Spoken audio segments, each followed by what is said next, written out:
Let's decode something that's been controlling human minds for over 2,000 years, the so-called God of the Bible. Now listen carefully, because what I'm about to say might sound crazy until you realize it's pure logic. Did you know the Bible God has no power of his own? Go read it slowly, not with emotion, but with comprehension. Every time something happens in that book, this God doesn't act. He speaks. He doesn't move mountains. He commands humans to move them. He doesn't build. He tells someone else to build. He doesn't heal. He tells you to have faith so that you activate the healing. In Genesis, he says, "Let there be light." But if this God truly created everything, including light, energy, and matter, why would he speak to it instead of simply willing it into existence? Think about it. Speaking means there's already something there to hear the command. Command means separation. If he's the source, what is he commanding? If he's infinite, why does he need words? Speech requires air, sound, and time, all human tools. That means the writer of Genesis didn't describe a divine being. They described a human-like figure using vibration and sound. And what responds? Energy. Energy doesn't need permission. It simply reacts to frequency. So when he said, "Let there be light," he wasn't creating light. He was activating it. He was speaking to energy, the same energy that already existed and responds to vibration. And that exposes the hidden truth. The power isn't in the command. It's in the vibration behind it. That's why you can speak things into existence, set intentions, and manifest change. It's not magic. It's frequency, sound, energy, the same energy that flows through you. Look further through the Bible. He tells Moses, "Stretch out your hand." Moses acts, the sea parts. He tells Noah, "Build an ark." Noah builds. He tells Joshua, "March around the walls." Humans march, walls fall.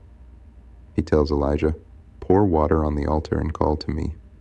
Elijah acts, fire falls. He tells David to face Goliath. David lifts the sling. The giant falls. Every miracle is triggered by human action, not divine power. So the question becomes, who's really doing the work? Because if this God always needs a human to move, to speak, to act, that's not omnipotence. That's dependence. Now look at Jesus. Same pattern. He never said, "I did it by my own power." To the blind he said, "Your faith made you whole." To the lepers he said, "Go show yourself to the priest." They had to move. On the water he called Peter to step out. Peter walked until fear broke his focus. When he fed the 5,000, he blessed the bread. The people had to share it. Even raising Lazarus he spoke, but humans rolled the stone away. Even the so-called Son of God demonstrates human potential, showing that action, energy, and faith are what actually produce results.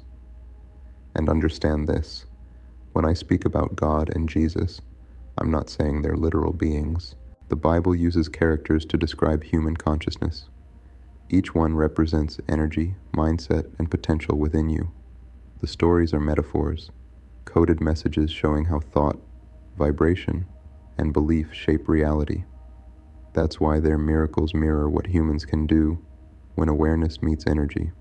The Bible God and Jesus both point to the same truth. Humans carry the creative spark, the ability to command, create, and manifest. But religion flipped that truth. It made you believe your own power belonged to someone else. It told you to bow, to beg, to pray to the sky, when the real God has always been inside you. And I don't think you're ready for this part, but the Bible is you the whole time. It's your consciousness written in symbols, disguised as history. Even Jesus slipped and told the truth when he said, "Is it not written in your law? I said you are gods." He literally told you what the whole book tries to hide. You are the God you've been praying to. So when I say God is not real, I'm talking about the version they sold you. The sky man demanding worship, fear, and control. That's mythology, a psychological leash designed to disconnect you from your own divine nature. The truth is, you've been praying to the mirror this entire time, and the reflection was you, because you are the creator of your reality. Your words shape your world. Your actions command energy. Your belief, your frequency, is the true power that moves mountains. Stop looking up. Look within. That's where the real God has always been hiding, behind your eyes, waiting for you to remember who you are.